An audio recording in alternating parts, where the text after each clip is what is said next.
Welcome to Health Oddity, the show that strips away the jargon and hype surrounding all things health and fitness to help you live a long, strong and energetic life. Lining up at the bar this week, here's Peter Lant, Paul Bassett and James St. Pierre.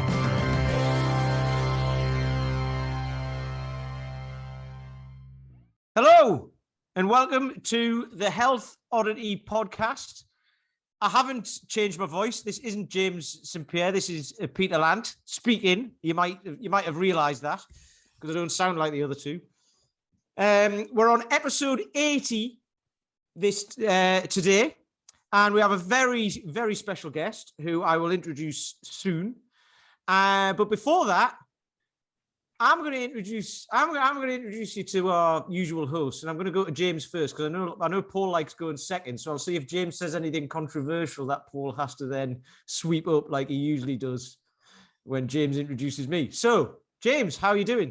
I'm doing very well indeed. I will say nothing controversial. I'm not in my boudoir.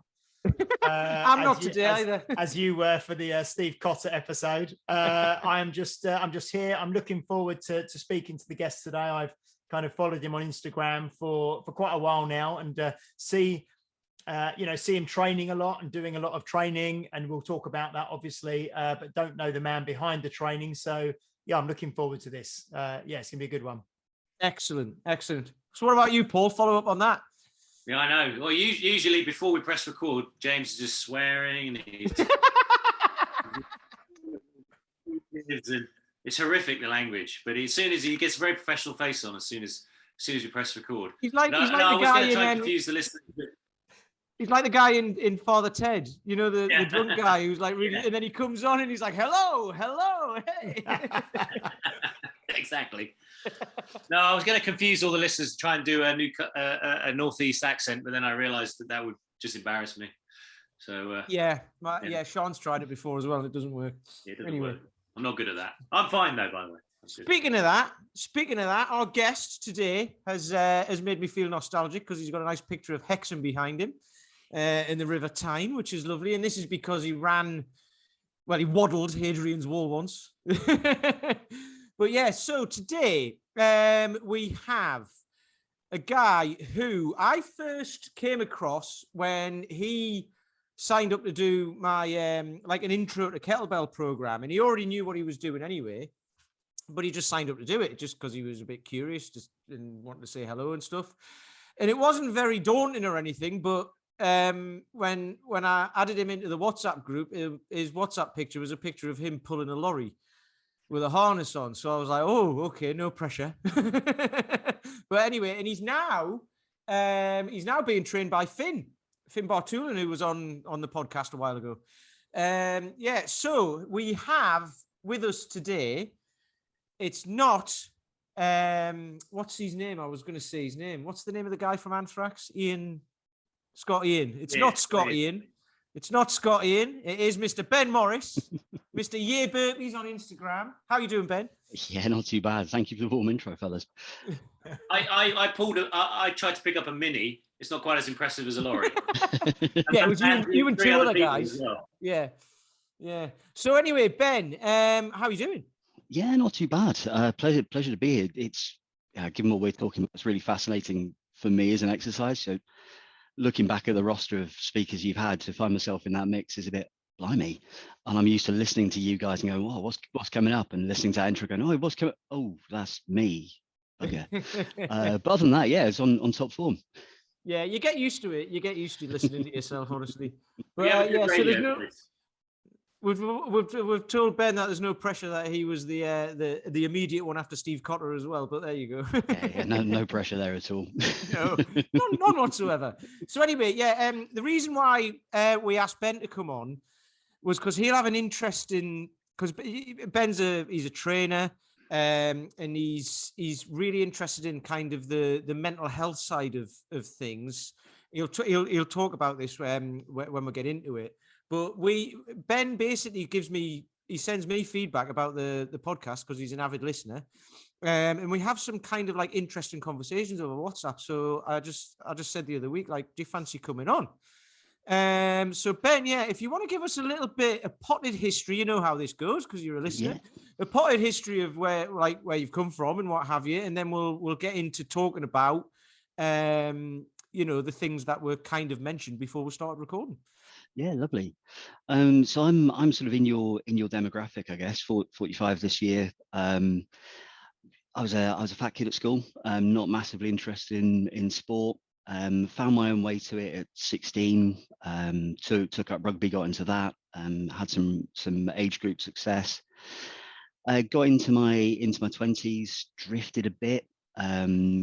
Came back to rugby late 20s, early 30s. Started playing rugby league as well, and got some amateur rep experience in that as well. Similar sort of time, picked up. I'll come back to the day job around that. Picked up my rugby league coaching badges, some strength and conditioning coaching badges, and PT stuff, and kind of expanded from that. And one of the things I guess that sort of came through from an early experience of that and sport, and then moving around was where the mind fits into it. Particularly coming to it a bit later, I didn't have a lot of preconceptions of what I should be able to do.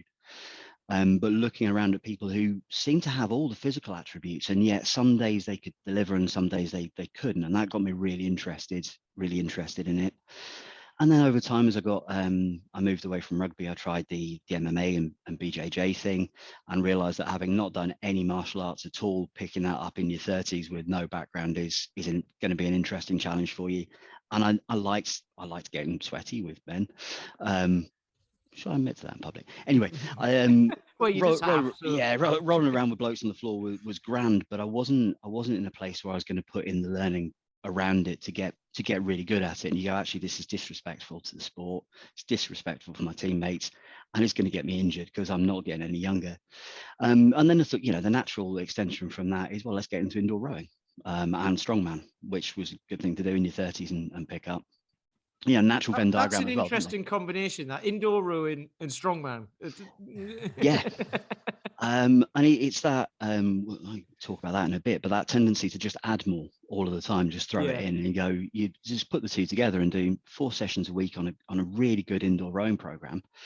I got to sub 7 on the 2K, good speed on the 1K, sort of top 25 in the global rankings, but to get top 25%, sorry, to get higher than that was going to put in a lot more effort. Not top 25. I'm only 5'9". That's not going to happen. But simultaneously running 5:31, and getting some good 260. I think I topped out 262.5 on my deadlift while running 4 sessions a week on an indoor rowing program, and eventually, so the day I pulled that, I got on the erg and rode 44K. I did the full marathon on the erg that evening.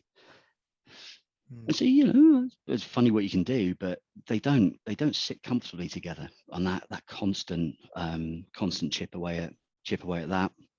And then I've mucked around with running and stuff. Having done London in 2004, I then did no long distance stuff. I did a 30 miler in 2019, as you do. Got to the finish line. The guy said, "Oh, you do many of these?" And, no. What's the furthest you've been before? Oh, London. Was that last year's? 2004. Like, get out. you're dangerous, but not in a Top Gun kind of a way. Yeah.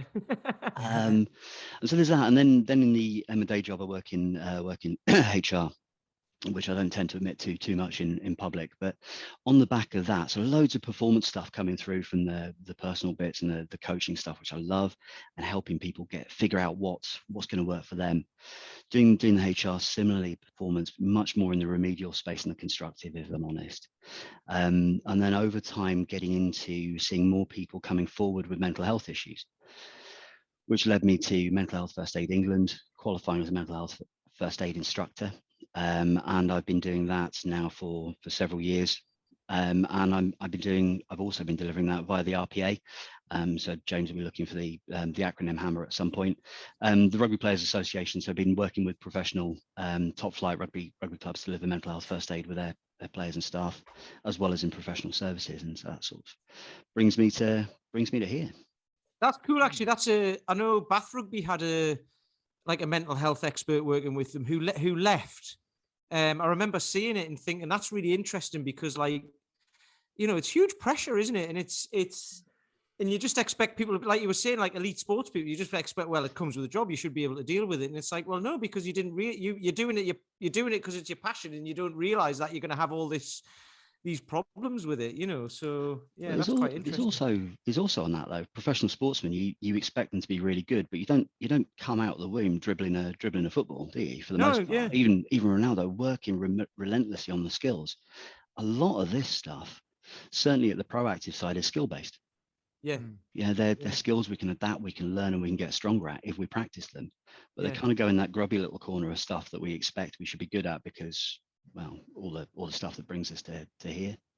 Yeah. So, so the conversations we were having over WhatsApp and what have you were really interesting. Like I say, that's why it was kind of like, actually, this would be really good to talk about on the podcast. So you said you got into HR, which your family and all that were really proud about, apparently. We're talking about this off there. But we were saying this, it used to be, back in the day, it used to be personnel, didn't it? And you were just managing people into jobs and this and that and what have you, and pay scales and all of that sort of stuff. But it's become a hell of a lot more than that.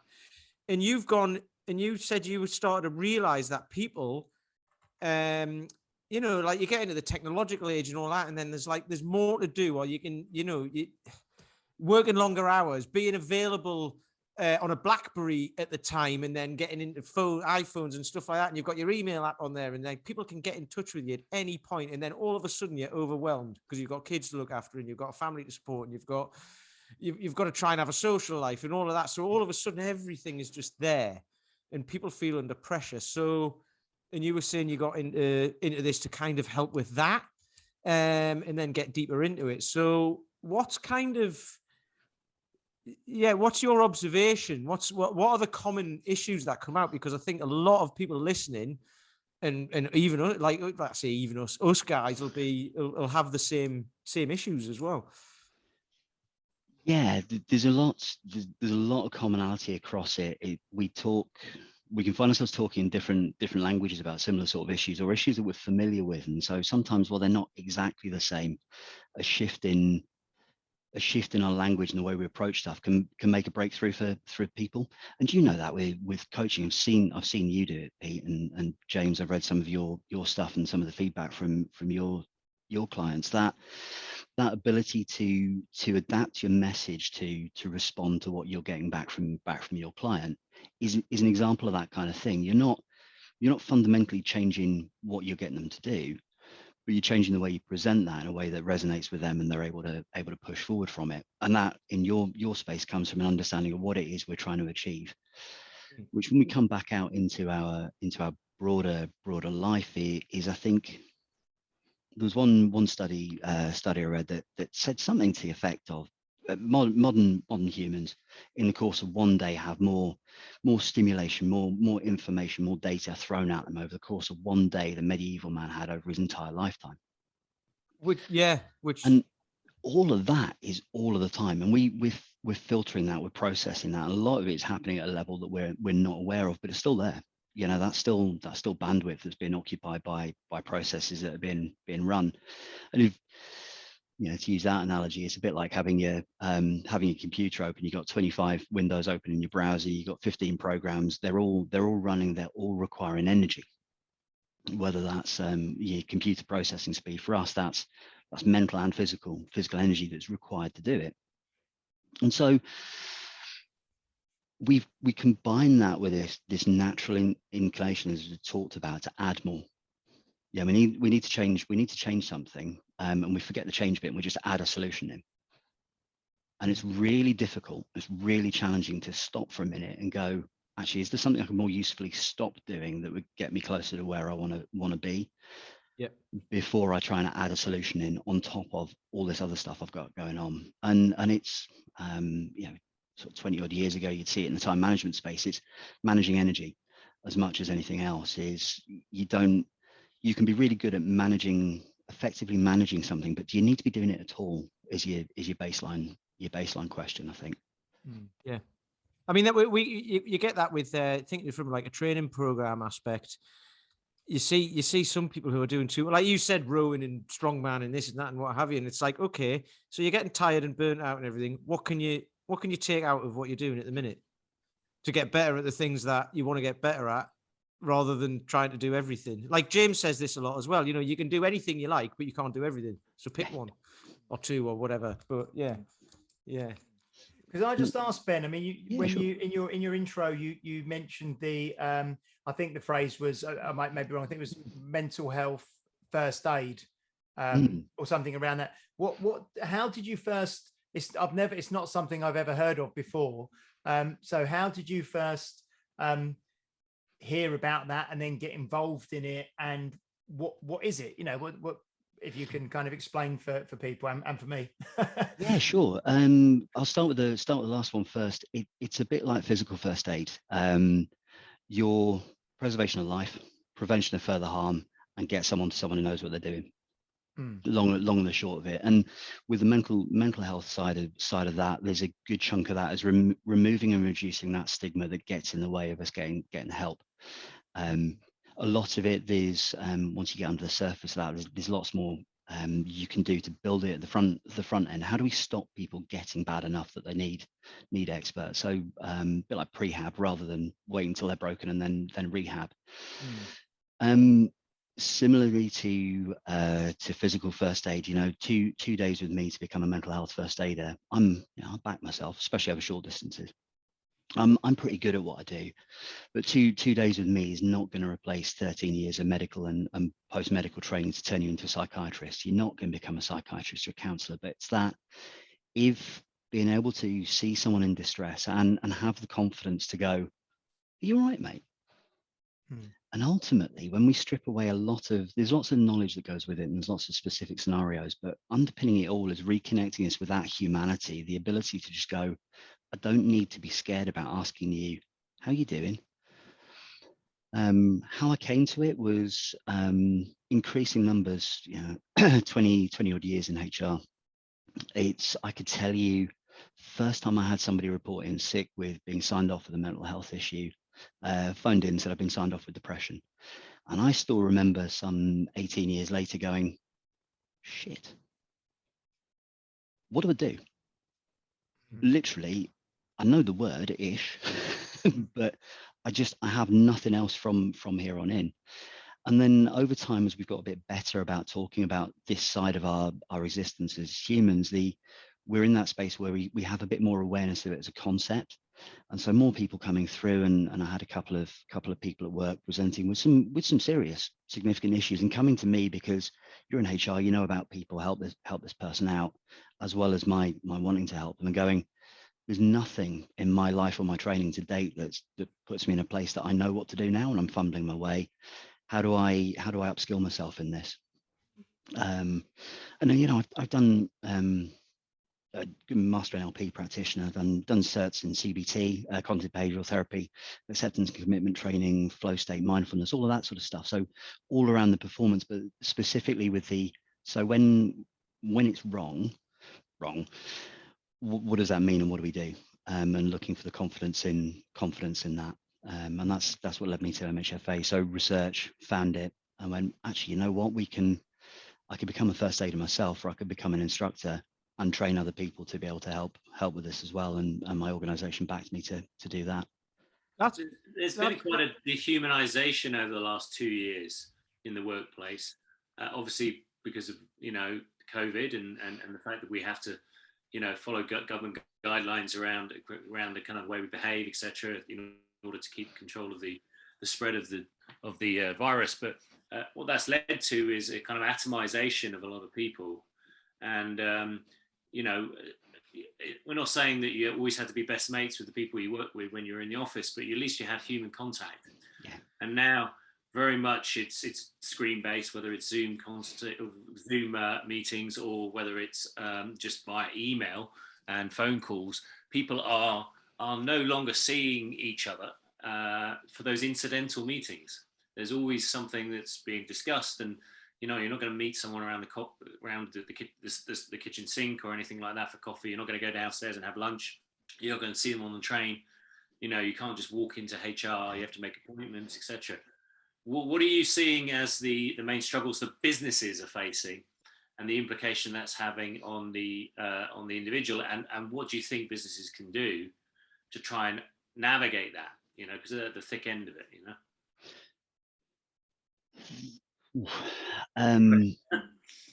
I mean, we come at it, some of the things that keep us well, keep us performing well, keep us healthy as well as performing well are our, my sense of competence. Do I feel like I know what I'm doing? Do I have the skills, the understanding, the tools to be able to do it? And can I reach into my memory bank, for example, where I've been able to do this, and where I can't, that sort of leads me to go, I'm not sure I'm happy about giving this a crack.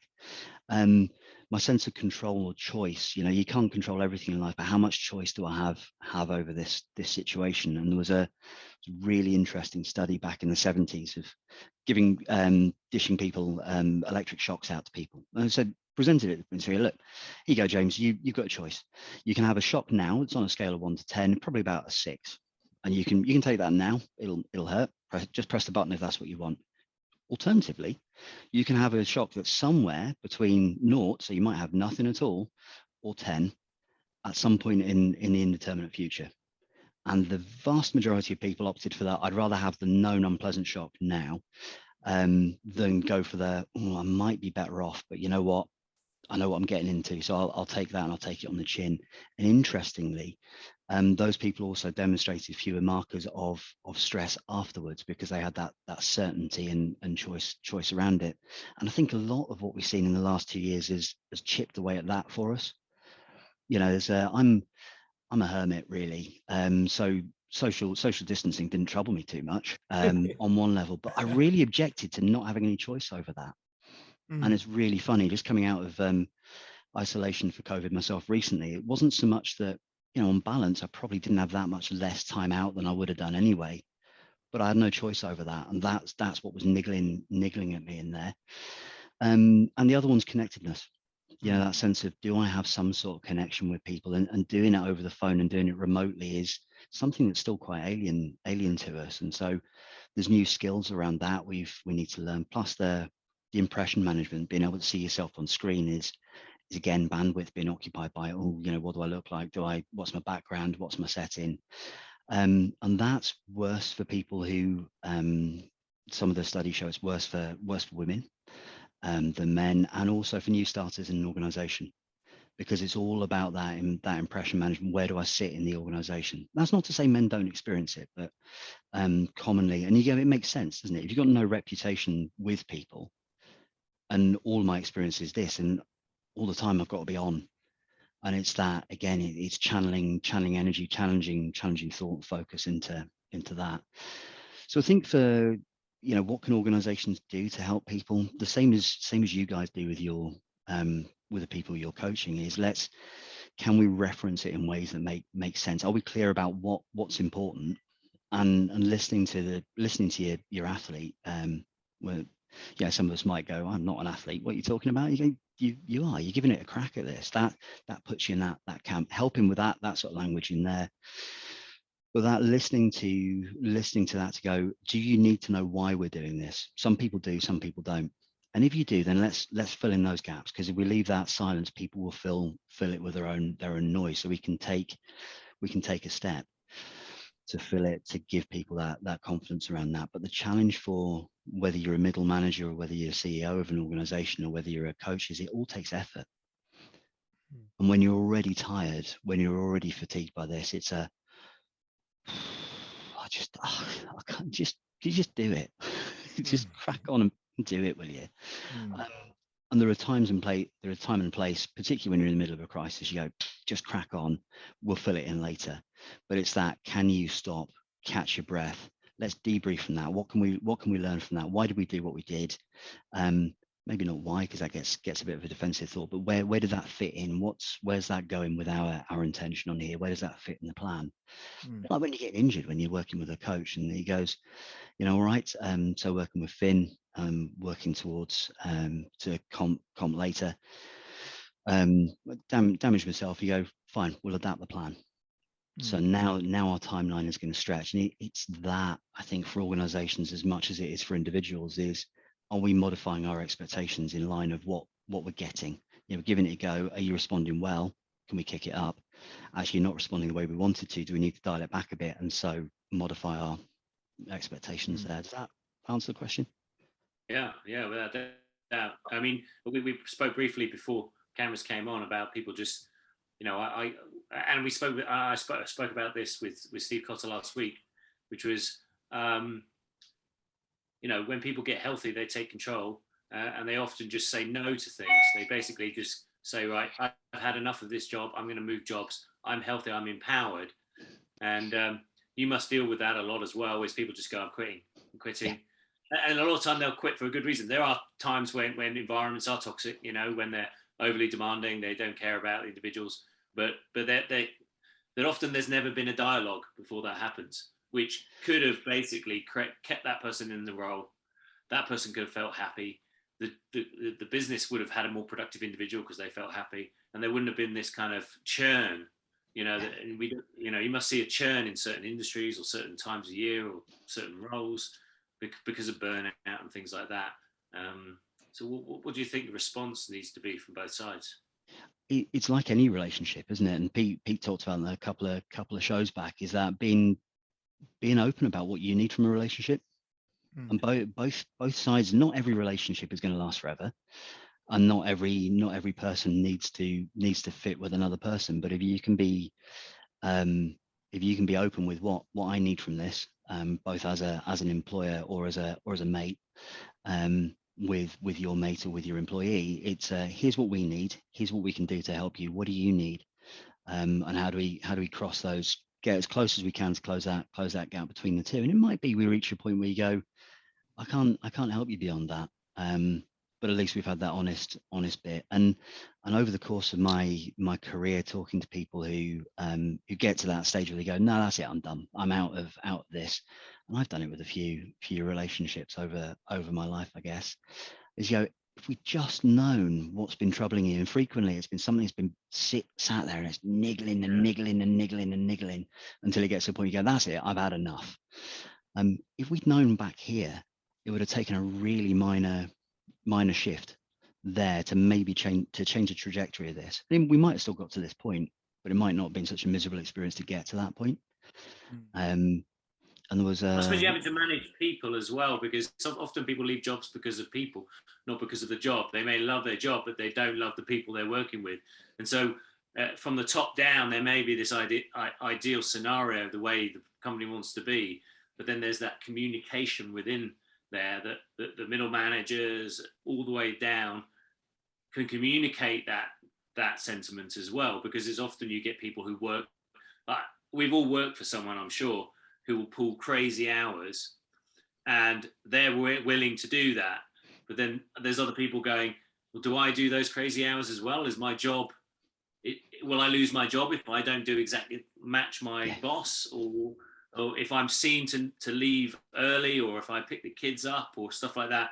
And this all kind of builds as a kind of sediment of mental stress, which eventually can just make people snap and leave jobs or whatever, or come to me or come to a mental health person, because I deal with a lot of mental health people in jobs, because they're like, I'm burnt out, I'm dead, I need some help, Yeah. And it's that you're looking for an outlet, aren't you? You're looking for something, and neuroplasticity, our ability to lay down new connections in the brain and continue to learn and develop, continues well into later life. It gets a little bit harder, but it's still possible. But we know aerobic exercise helps with that. We know good sleep, we know good nutrition. So talking to guys like you can help us with that, but it doesn't address the underlying issues in this part over here. Maybe they're not underlying issues. It's just because I got so busy at work, I've crushed all of that. I squashed all that down. I'm not doing my training, so I'm feeling a bit more lethargic. Because I'm feeling lethargic, I'm getting a bit more bleh. And because I'm a bit more bleh, everything now is just hard work, and it gets that. And we talk about stress container. It just gets fuller and fuller and fuller and fuller. And until it eventually overflows. Now, hopefully, it overflows in a short-term bit. That you go, some balance in there will just restore it. But what are we doing to open the tap at the bottom of that to stop it filling constantly? So I've got a few things down here. because there was something you said earlier about, like, you know, people say like, oh, how are you doing? You go, yeah, I'm fine. Yeah. And that's a common thing, isn't it? And it's like, no, how are you, like, basically now what I want from people when I ask them how I'm doing is to actually tell me.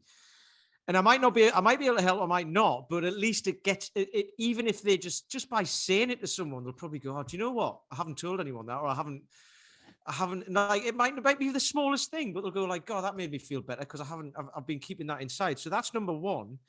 And then the thing about the thoughts, being overwhelmed and the number of thoughts. I did a meditation course a few years ago, and I think they were talking about, even over the last 40 years, the number of thoughts you have every hour. I've just Googled it now, and it says like 6,000 thoughts a day. I don't know if that's true or not. But 40 years ago, that might have been 2,000. So it's a hell of a lot more because we're permanently switched on. And I've done it with people in meditation, got them to just shut your eyes for 2 minutes, and count your thoughts. And they have like 14 or 15 in 2 minutes. And most of them are like, what am I doing with my eyes shut here? Is everyone looking at me?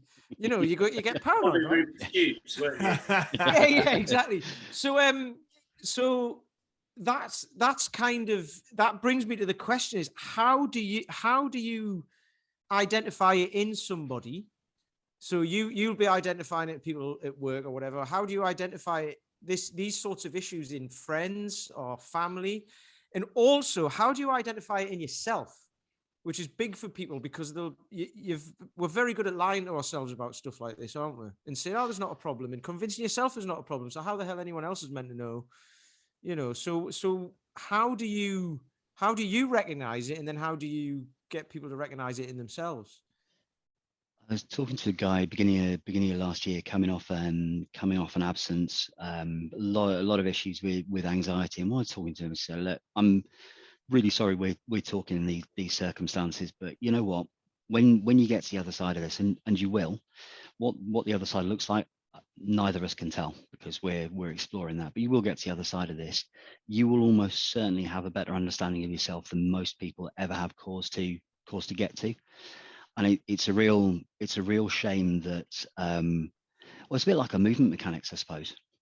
You know, you go out for a run. It's supposed to be the most natural thing in the world, and then you develop plantar fasciitis and shin splints and hip problems and back problems. And it's only when you then start looking at mechanics and go, yeah, you're not supposed to move like that. Really, that might be why you're getting some of these things. But it's only when it becomes an issue that you actually start working at it.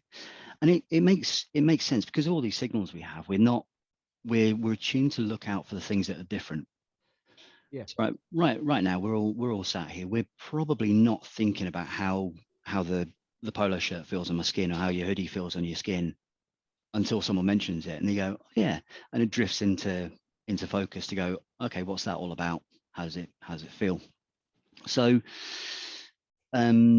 my mindfulness with a small m, it doesn't have to be a mindfulness practice, but just actually that sitting as a practice to start listening, it gives you more ability to tune into your experience. What am I thinking? What am I feeling?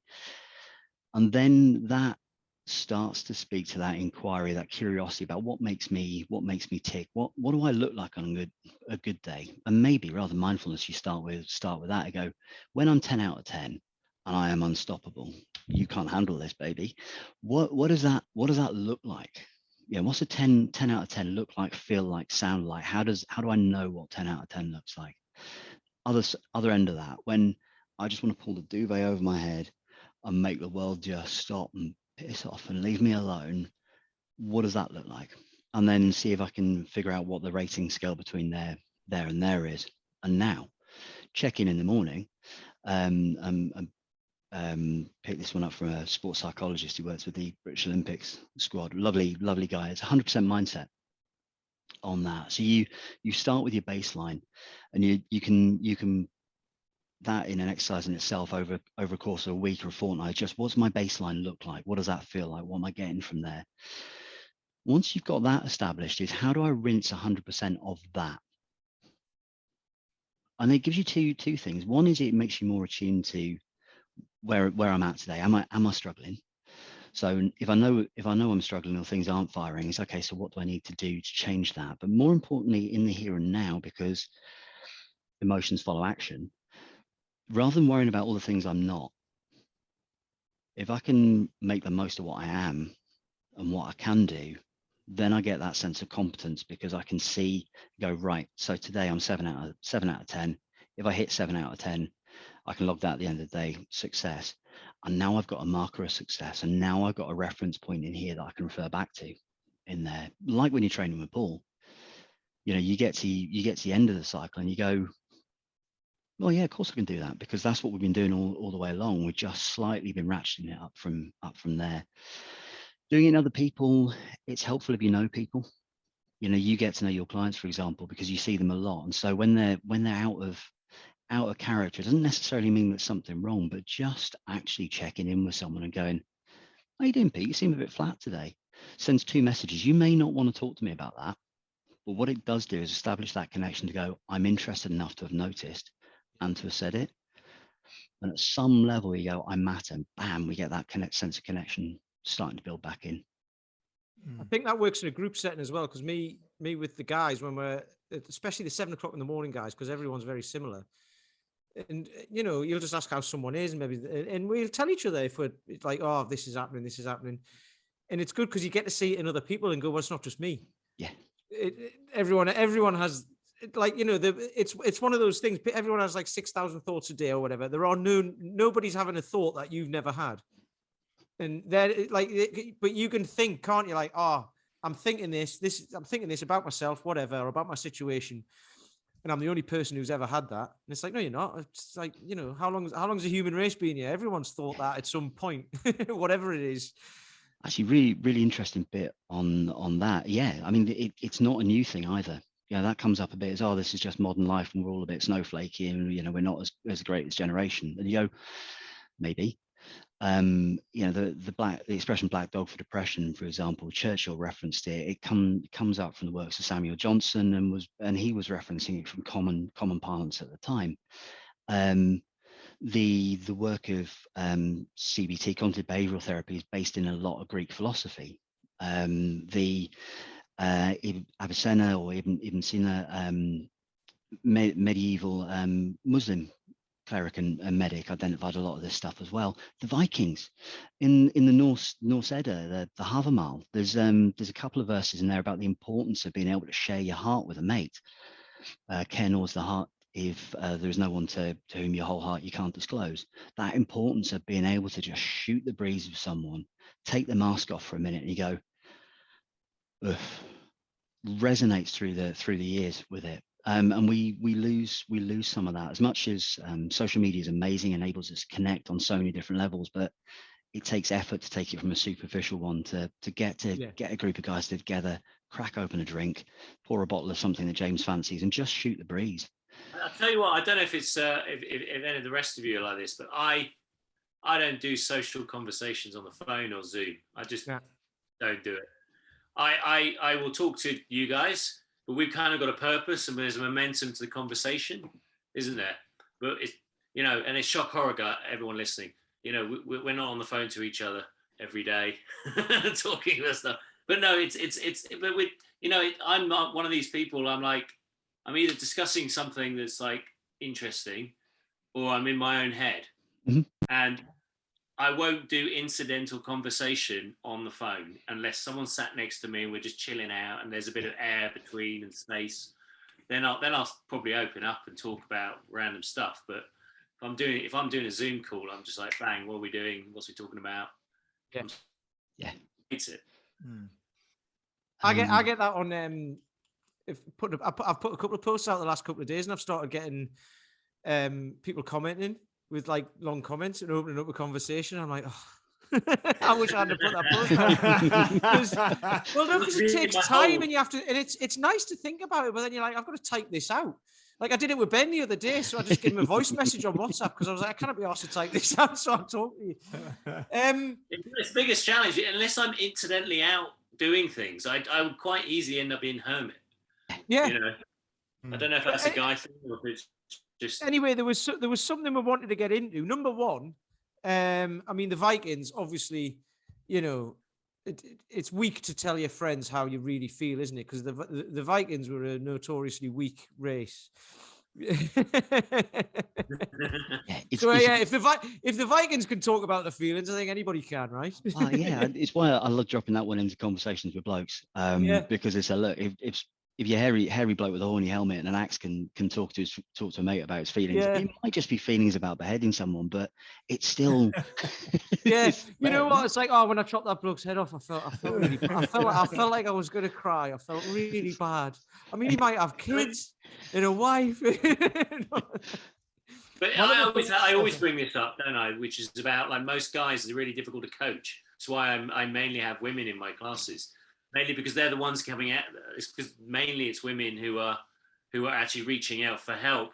And I don't know if I don't know if I'm rare. All of us have coaches. All of us reach out and get further education. I don't know if that makes us rare within our gender, or if it's anyone else experience that, you know.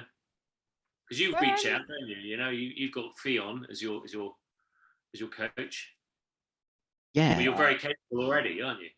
Yeah, it's the, you know, I could and I have coached myself with limited success, because you can negotiate with yourself a lot easier. You can rationalize it and hide from it, can't you? And it's I'll tweak that. If I'm accountable to somebody else, you know, you have a fool for a client if you coach yourself. I think certainly the stats speak to blokes being rubbish at opening up. These men seem to have higher instance of suicide. You know, as the number one killer of men under 45. It's second to heart disease above that. Alcoholism, drug dependency, basically self-medicating a way out of issues, and a lot of that, I think, is because we just. I'm a bloke, right? So thinking about my feelings, I've got hungry, I've got happy, I've got angry, and there's something else. Yeah, that one. I'm 45. That's not quite so often. And you kind of, if it doesn't fit into one of those brackets, it's I can't talk about it because I can't even describe it. Yeah. And so part of the education, I think there's a Richard Feynman quote about that. A good chunk of education is about learning the terms to be able to talk about what it is you're trying to learn. And so for blokes, is that I might really want to talk about what's going on, but I just don't have the words. And you end up, and James, you might have seen this in the kids. You know, when they're trying to do something and they just can't, you get really frustrated, you slam it and walk away. That's massively common for blokes. Yeah. And it's that kind of, I don't know what to. And then you get someone really well-meaning go, oh, you just need to talk to someone. Thank you very much. Yeah. That's really interesting, actually. That is really interesting. Yeah, no, that's up there with, you know, you just need to move more and eat less, or do this or do that. It's like a simple, just go and talk to somebody about it. It's like, I've tried. I think I've had this recently with it's a very practical, physical manifestation or application of what you're talking about. But my little boy Xander, he's not 3 yet, and he talks now and then, and he says bits, but he's obviously not got the language of an adult. So we had a thing with him at nursery the other day, or Steph, my wife, did, and they said, oh, he just seems to sometimes he gets really frustrated because he can't express or say what he wants to say. So he gets really, and there was a couple of times, I think, hopefully this doesn't sound too bad, where he's maybe like bitten a kid or something, or bitten someone, and he just gets really wound up because he can't express what he wants to say. And I suppose that's obviously he physically can't express what he wants to say because he's a little kid. But I suppose from what you're saying as well, from an adult's point of view, if you don't have the ability to express what you're thinking or what you're feeling, or the outlet to maybe have someone that you feel you can express that to, then you just become very frustrated and potentially, I suppose, become aggressive or become withdrawn, or, like you said, self-medicate with, you know, alcohol or drugs, or shut yourself away, or whatever. So it's really interesting. It's really interesting. That's where it's good. That's where it'd be good to talk to someone like Ben, because you might not be able to articulate what you're feeling, but then Ben can draw it out of you, right, by asking you questions, and then you get to be able to, because you might not even know what it is. So then you get like a coach or somebody, to draw that out of you by asking open questions just about what's going on. And that it's interesting how men retreat and how women seem to prop things up, because I deal with a lot of women, and what I noticed with my female clients is they are just managing a ton of things. Yeah. So they tend to be doing like that. They've retreated in a different way by almost being the person who does everything, all the things to hold things together. Whereas with a lot of the guys, they'll retreat into work, they'll retreat into the things that they feel their zone of influence. Yeah. And the zone of influence is different for a man and for a woman. Have you ever seen the Mickey Flanagan sketch where he talks about he goes out with his mates and his wife stays at home with her mates, and he gets home and his wife's like, "Did you ask Phil how Susan is?" And he's like, "No." And she goes, "What? You didn't ask him how Susan is?" Like his wife. And he goes, "No, I didn't even ask him how he was." Anyway, we've probably got about 10, 15 minutes left. And we haven't talked about what we originally said we were going to talk about, which was comfort zone stuff. Yeah. So this is something I've particularly been, and we were talking about this on WhatsApp, and I've been particularly interested in it because I was saying things like, some coaches and that would be like, right, you just need to get out of your comfort zone because nothing grows within it. And most people, well, a lot of people are already overwhelmed. So getting out of their comfort zone is just going to be like destroy them because they need to deal with being within it first, or they feel like they're out of it all the time. There's also the idea of where is your comfort zone? Because you can think like we said with training with Paul and Finn, he's obviously Finn's coach as well. So you'll get a bit of this from Finn. Is you feel like you're maybe training towards it or outside of it, but actually you're not. You're coming somewhere near it and you feel like you're outside of it, but the coach is looking saying, you're not. You think you are, but you're not, because it's actually further away than you think. And you were saying about like you need to get out of it. You need to get out of your comfort zone periodically, rather than smashing it all the time and trying to be out of it the whole time, which leads to overwhelm. So it's a massive subject that we've got about 10 minutes left on. But I mean, what's your kind of view on that? Because you'll be on both sides of this, right? Yeah, there's a couple of different angles that I think you can take on that. The Paul and Finn of just constantly just expanding, nudging without ever crossing the line on it, or the Paul, perhaps more in Paul's sweet spot, the math approach, where you keep that steady rate of work here and you expand, and basically you get more efficient at working. You get more for the same output, and you do a high intensity block, but then you retreat back from that, and so you push out the limits of your comfort zone without redlining it for too long. Mark Felix, remember Christmas? No Christmas without World's Strongest Man, the Tub of Quality Street, obviously. Going back a few years, Mark Felix banging out deadlifts for reps, and he smashed it as he still continues to in his 50s. But remember in one of those interviews, he said, he did really well, Mark. He said, yeah, I should have rested earlier.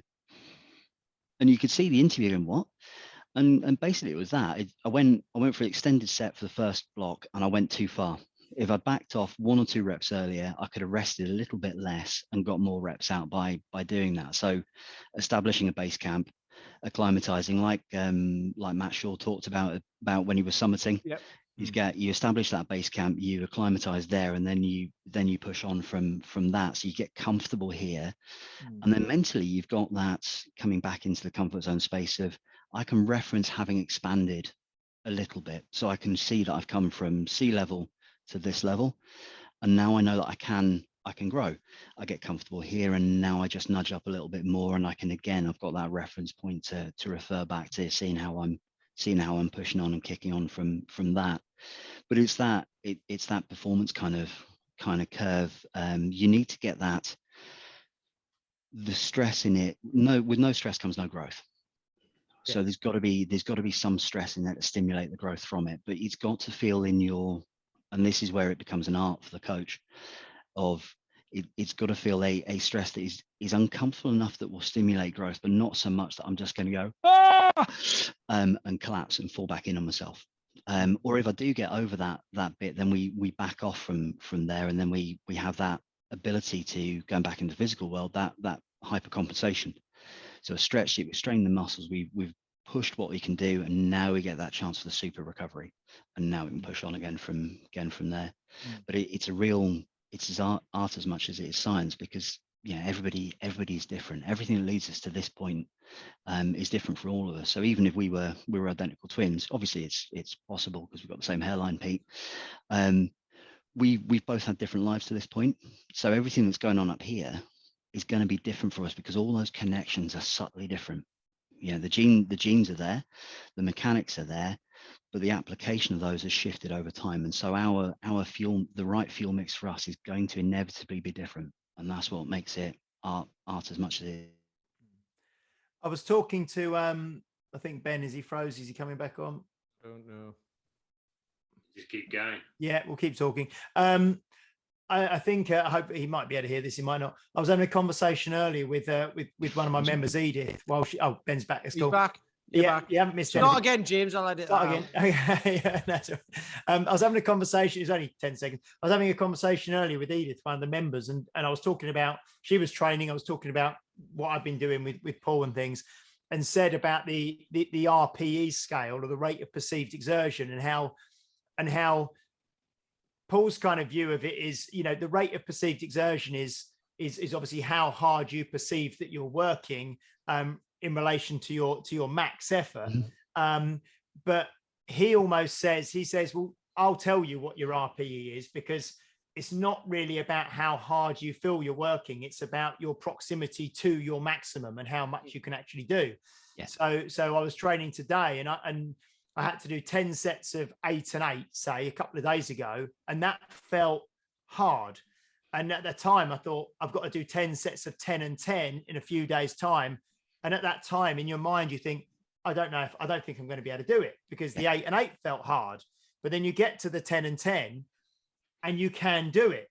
But it's that whole kind of thing of how close you actually are to your max, as compared to how close you perceive you are to your max. And most people, even when you are fairly well trained and you're fairly used to doing this, you really do underestimate your strength or your ability to endure and to continue, don't you? Which I think is then where we get coached, and where you get coached, Ben, as well, is that thing whereby I probably would have stopped at 8. I wouldn't have gone for a 10. It's one of those, there's someone else saying to you to do it. It kind of almost sets the stall out, and then you have a challenge and you have a target and you go for it. And then when you get it, you're kind of, well, yeah, of course I can do it. I know I can do it because you just finished it. But, 2 days ago, it felt impossible. So that whole kind of, probably as individuals, as it's very difficult for us to actually assess where the outer images of where the outer sort of boundaries, of our comfort zone actually is, isn't it? Because we're always probably erring on the side of protection and safety, and probably the edges of the zone is we're seeing is only actually 80%, or probably less than the 100% of the whole thing that we potentially could reach. Yeah, I think so. It's more common for people to stop early than it is for, particularly in the coaching space, to have to rein them back. There will be times, particularly with really hard charging people, where you have to go, actually calm it too much, just back that off a little bit. It's fewer and further between, I think, than we think. But yeah, it's a bit, it's that acclimatization to it, isn't it? That again, the difference between getting in a bath that's red hot, and then you go, I just sticking my feet in and go, yeah, okay, that's not scalding me. But you still have to go, is it, isn't it? And then you sink a little bit lower and go, oh yeah, no, that's too hot for that. But or the other way around, you sit in the bath and then turn the tap on and let it fill up, and you just go, I could probably tolerate a higher degree of heat on that, because it's already starting, and the change in temperature is a lot less than just stepping in. But it is a challenge.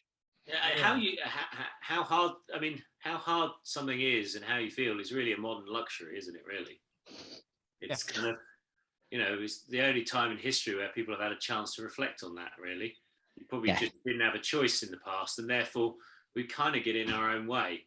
And it's probably surprising we don't really have a language for it either, because kind of probably just go out, you want to hunt for something, you either catch it or you don't. Yeah. And you push through it until you do it, depending on how much risk there is. Yeah, it's the pressure thing, isn't it? Of like, I can't do that, and I'm not capable of doing that. That's far out of my comfort zone. But if someone held a gun to your head and said, "Right, go on," then you'd probably be able to do more than you thought.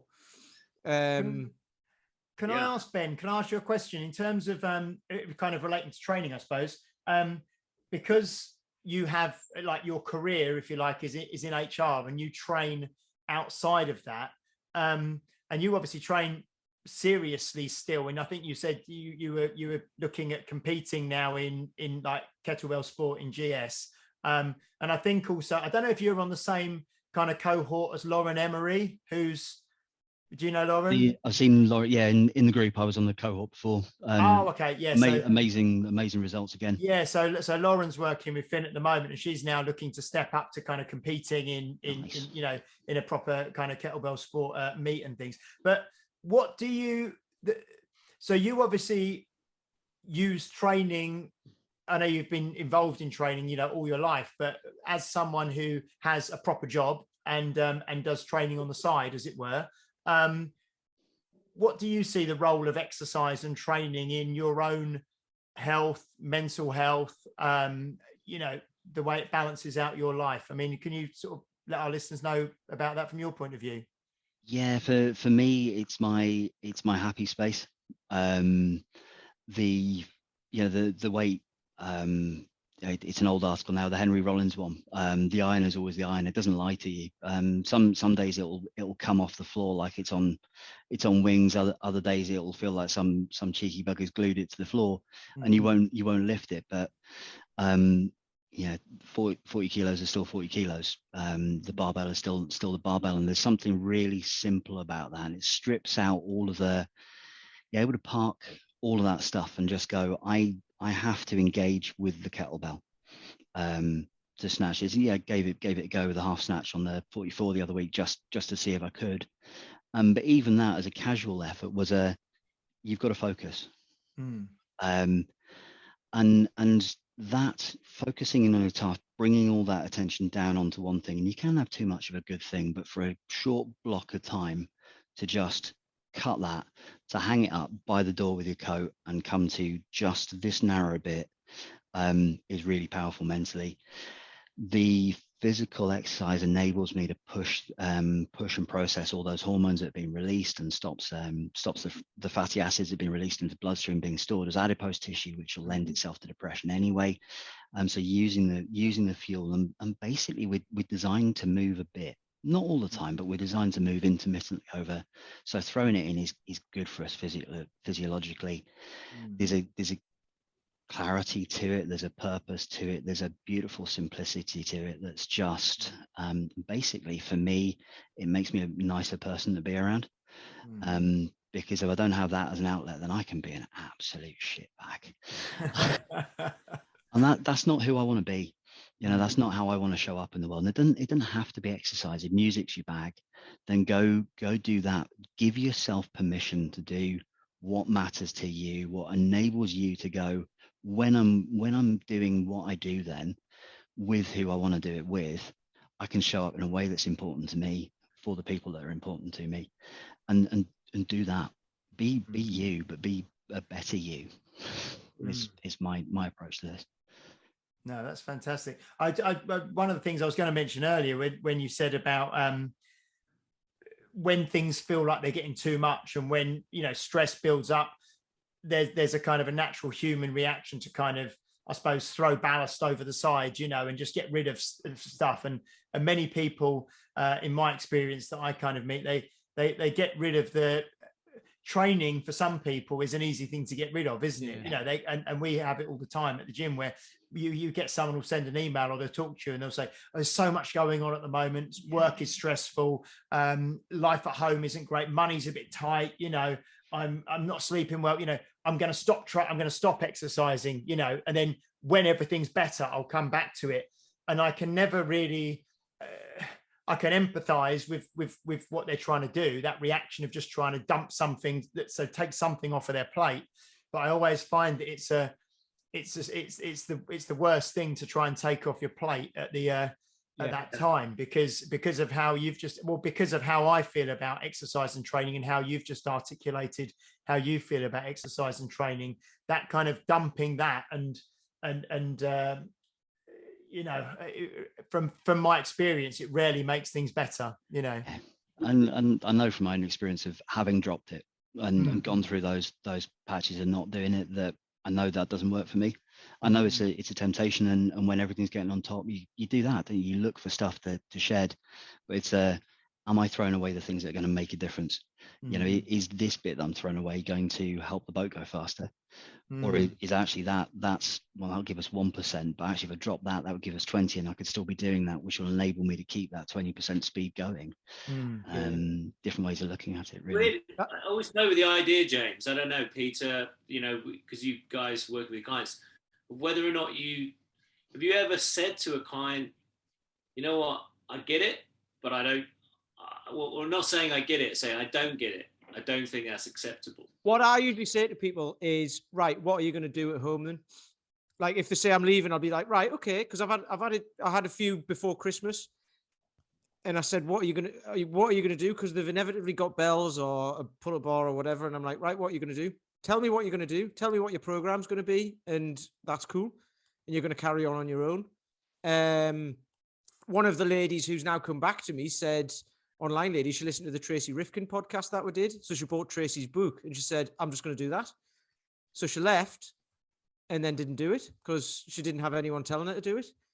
And she came back and she was like, she was like, oh, it's harder than you think, like to motivate yourself. And I was like, yes, it is. I know. And people think we're motivated, but we've got people who rely on us to be the motivated person. So that's what provides the motivation, right? Yeah. You've got people relying on you. That's what provides the motivation when you've got kids to be a better person or to want to live longer and all of that. And you might not want to do that if you haven't got any kids, but then as soon as they come along, not that I've got any kids, but as soon as they come along, you're like, James put a post up about that the other day. I've got to be a better person. I've got to be a better man. And I've got to be a good example. Dave Whitley was talking about it. You've got to give up all those things that are going to just try and hold you back, and if they're holding you back, they're going to hold your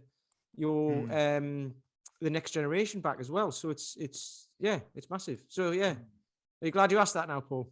Yeah, I'm just generally interested because sometimes I feel very understanding to people, and other times I feel utterly confused why that would even be an option.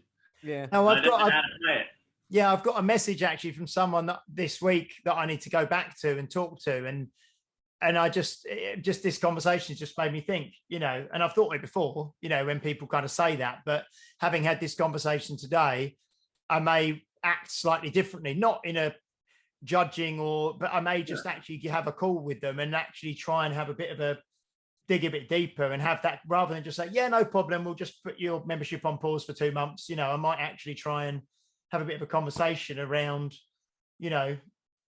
what they're going to do instead and why that is, and if they think it's actually going to make things better, or just not from a financial point of view, but it just be interesting to know the inner workings of their thought process.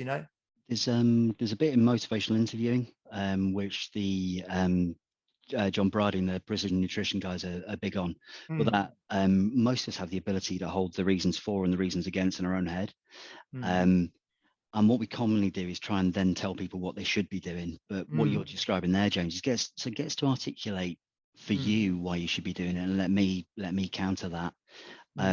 Because we figure it out as we talk it out. So by getting into that sort of thought process, you get them pulling through speaking more to the reasons why I actually should be keeping doing this rather than jettisoning it. Maybe the result may still be the same, but at least you're connecting them with what matters to them, which, from what I've seen of you, will sit more comfortably with you as a coach and a man too.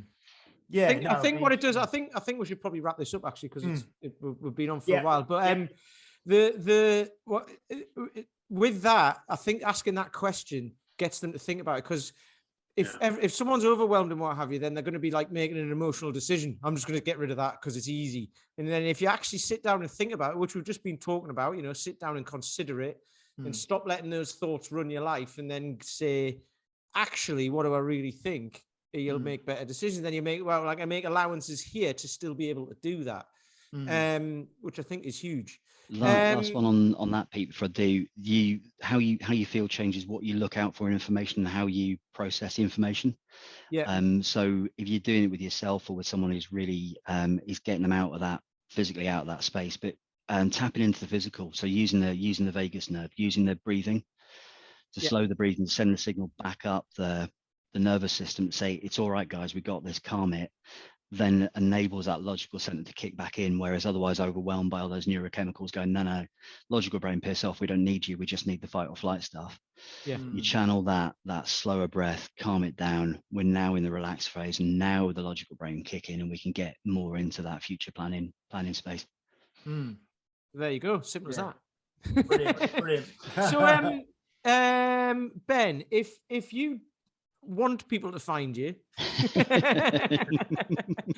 it's up to you. How do they find you? Where are you? I'm loitering on the internet. I had a bit of downtime to create some space in there, but I'm on Insta as Yay Burpees. I didn't talk about the burpees. This is kind of my thing. I'm not a psychiatrist. I'm not a counselor, but I love helping people. Giving them a thought, giving something they can work with and figure out your own stuff. Seeing somebody, if I can give you a nudge that makes you open a door to something amazing. So if I can help, if you want to give us a shout and just say hello, they're there. I've got a blog site, but I haven't updated that for a while. There's a couple of interesting bits on it if you're that way inclined. On festusmonkeyarmy.blogspot.com.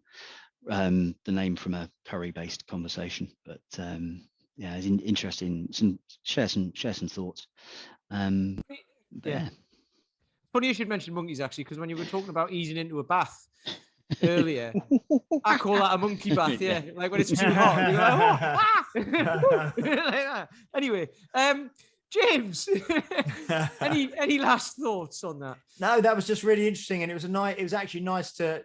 That followed Steve Cotter, because we were talking. I think Ben mentioned there. I did write it down, where he said emotion follows action, and we kind of talked about that a bit with Steve as well. And then just mentioning the fight or flight thing at the end there, which we were talking about last week quite a lot as well. So really interesting. It was lovely to meet you, Ben, and to not just see you snatching and pressing and squatting, and but actually to hear you as a person was fantastic. So thank you. Oh, thank you, James. Paul, what about you?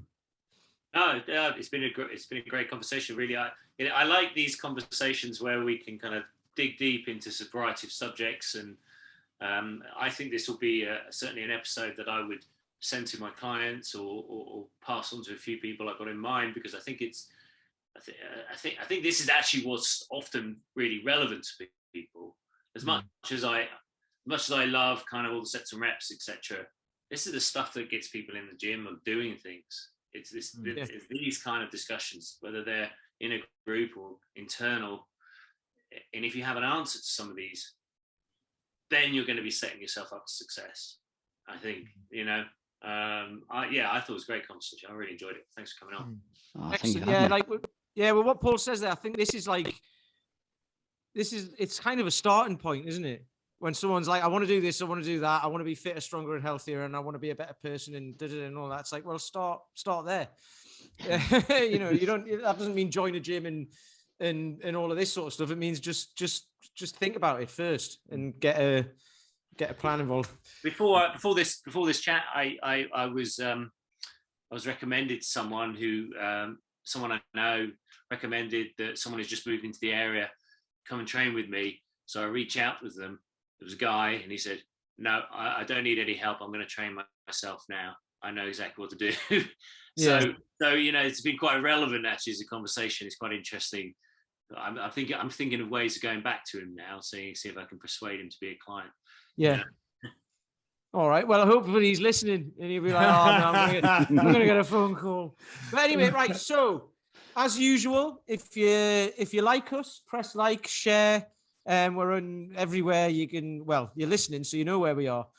It's always funny that, isn't it? But yeah, please, honestly, if you think this will help somebody as well, this is the main thing, right? Because we say, it'll help us if you like and share and tell your friends about us and stuff like that. And that is brilliant, but that's not what it's about.